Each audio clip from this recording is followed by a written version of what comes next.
Two fathers gave two completely different lessons about money.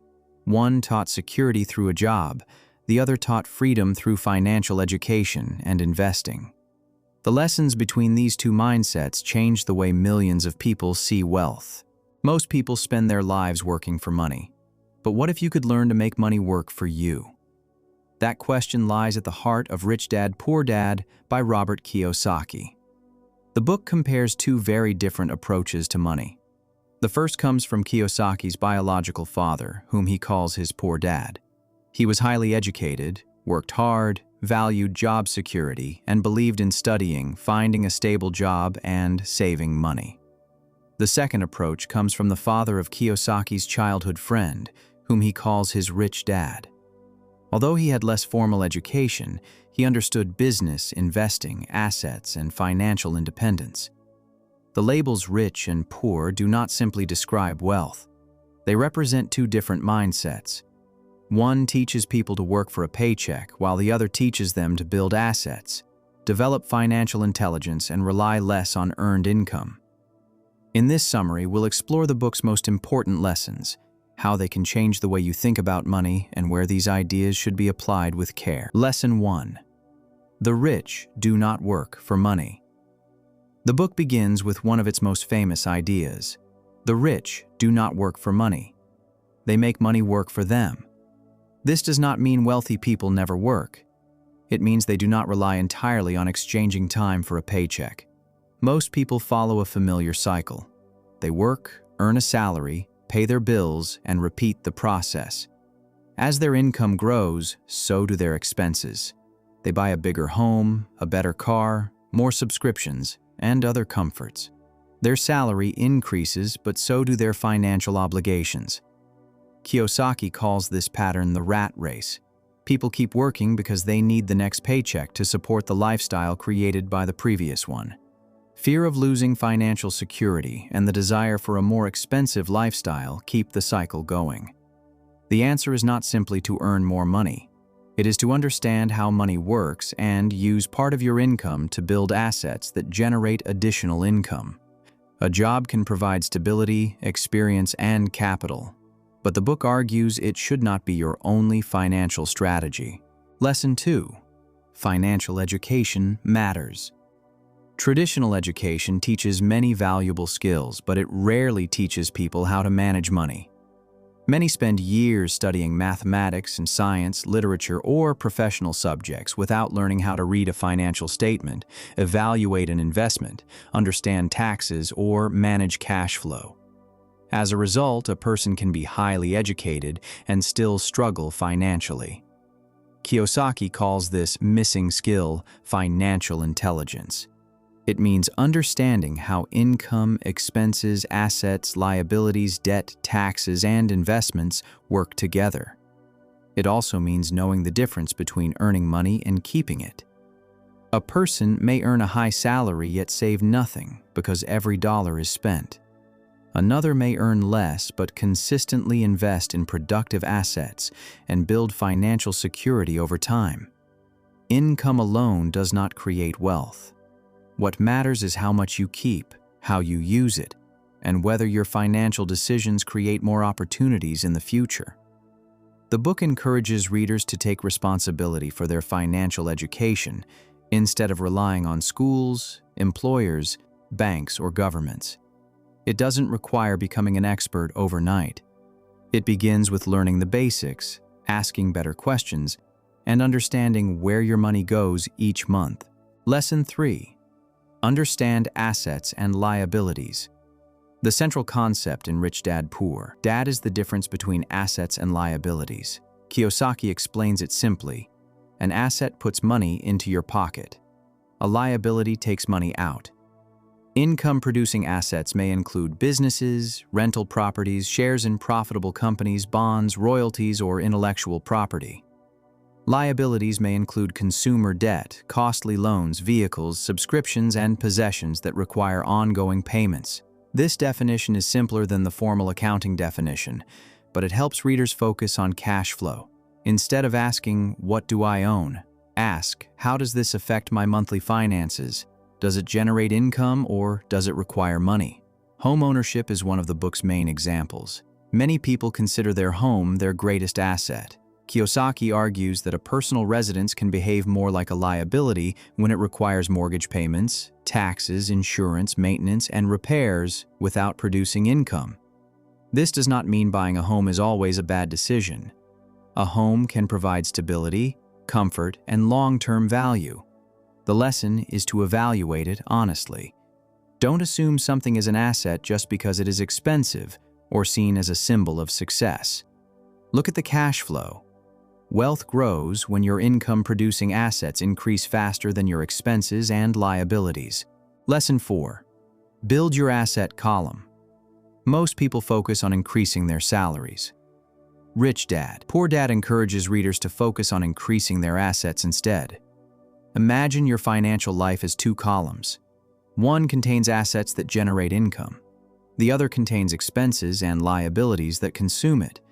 Every time you earn money, you choose which column to strengthen. You can spend it on a more expensive lifestyle or invest part of it in productive assets. At first, the returns may be small.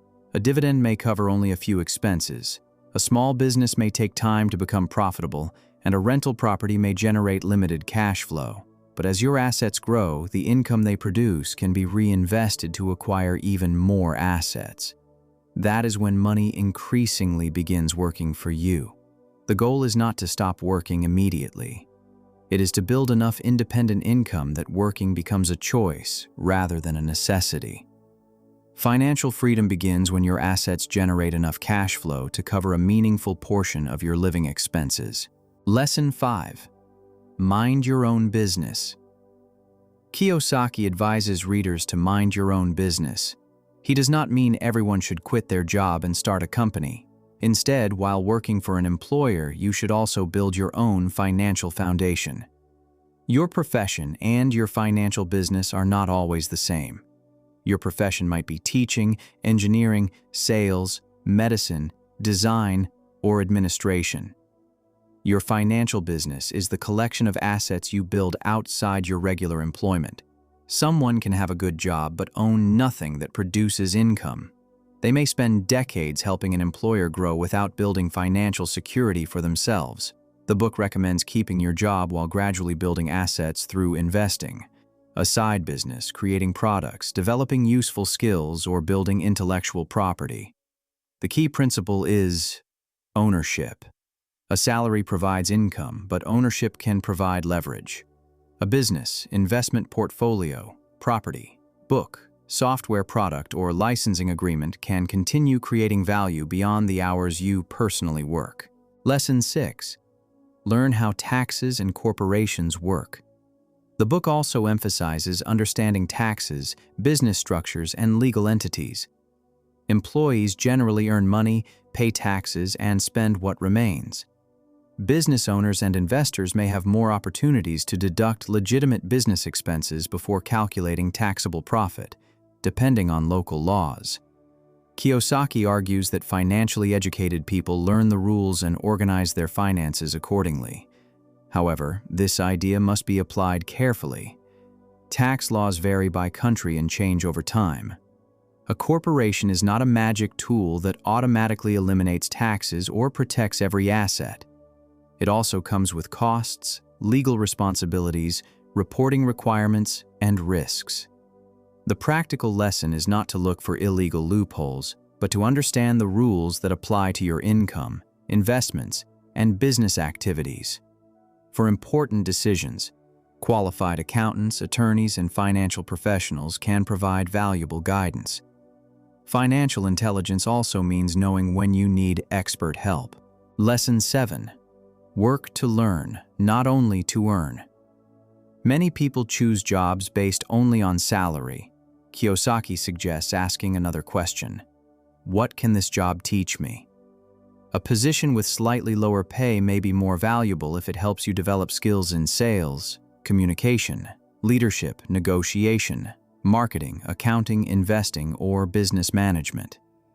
These skills can increase your future earning power and reduce your dependence on one employer.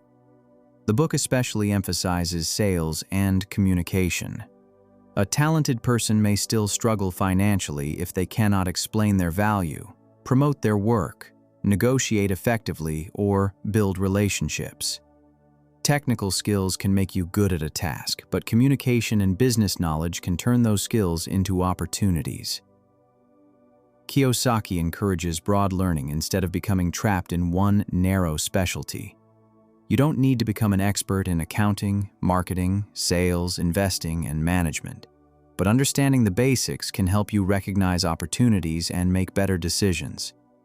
Early in your career, knowledge and experience may sometimes be more valuable than maximizing every paycheck. Lesson 8. Overcome the obstacles to wealth. According to the book, knowing what to do is not enough. Many people understand that they should save, invest, and control debt, but emotional obstacles prevent them from taking action. The first obstacle is fear. Everyone fears losing money, even experienced investors. The difference is how they respond. Some avoid all risk and miss opportunities, while others take reckless risks without preparation. A better approach is to understand the risk. Start carefully, diversify when appropriate, and never risk money you cannot afford to lose. The second is cynicism. Healthy skepticism protects you from scams and impulsive decisions, but constant negativity can prevent learning and action. The third is laziness. It does not always look like doing nothing. Someone can stay busy with work, entertainment, and daily responsibilities while continually avoiding financial problems. Being busy can become an excuse to avoid uncomfortable decisions. The fourth is bad habits. Many people pay everyone else first, the landlord, bank, utility companies, and credit card providers, and save whatever remains. Usually nothing does. Kiyosaki recommends paying yourself first by automatically putting part of your income towards savings or investments. The fifth is arrogance. Pretending to understand something you haven't studied can be costly.